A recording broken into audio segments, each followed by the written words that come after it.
Hi everyone, and welcome to the next series in the readings of ancient Greek tragedy and prose by me, Professor Michael Scott. It's a great pleasure to have you with us today. And today we're moving to a very different kind of text, Plato's Apology. Now this was written by the great philosopher Plato in the aftermath of the trial and death of Socrates, the great philosopher in Athens, in 399 BCE. Socrates was put to death by the city of Athens following his trial on two main particular charges. The first was of corrupting the youth by training them not to follow authority, and secondly by Socrates not believing in and worshipping the gods which the city recognized, and instead following his own personal divinities, known in the Greek as daimonia. Now, in the aftermath of that trial and Socrates' death, there were a number of texts written to both kind of exemplify the sort of defences that Socrates put forward for himself in his trial, but also to record some of the conversations that he had with his disciples and followers after that trial in the moments leading up to his death. And Plato's Apology is one of the first of those, and it recreates the defense made by Socrates in his trial.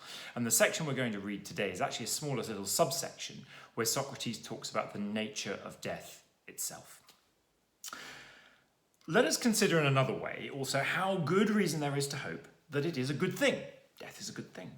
For the state of death is one of two things.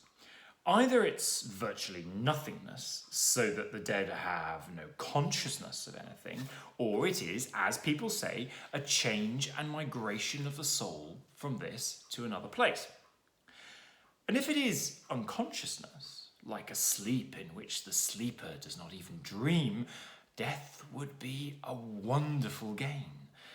For I think if anyone were to pick out that night in which he slept a dreamless sleep and comparing it with the other nights and days of his life, were to say after due consideration how many days and nights in his life had passed more pleasantly than that night, I believe that not only any private person, but even the great king of Persia himself would find there were few in comparison with the other days and nights.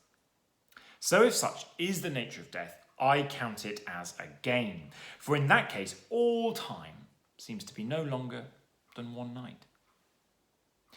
But on the other hand, if death is, as it were, a change of habitation from here to some other place, and if what we are told is true, that all the dead are there, what greater blessings could there be, judges?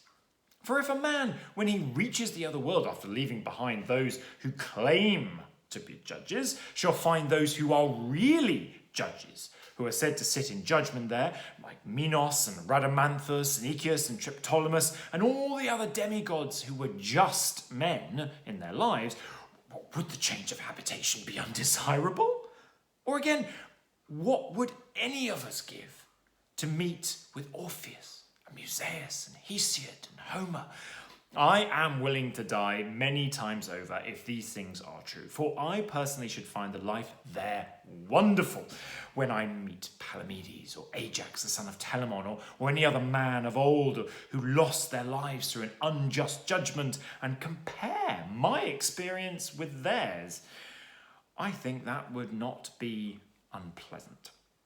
And the greatest pleasure would be to pass my time in examining and investigating the people there, as I do those here, to find out who among them is wise and who thinks he is when he is not.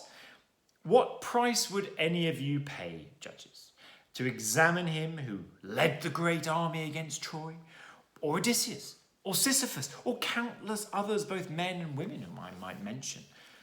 To converse and associate with them and examine them would be immeasurable happiness. At any rate, the folk there do not kill people for it, since if what we are told is true, they are immortal for all future time, besides being happier in other respects than men are here. Thanks so much for joining for this reading. If you want to get in touch, do get in touch via the facebook.com/Prof Michael Scott, or indeed on Twitter @ProfMCScott, or via Instagram, or via the website michaelscottweb.com.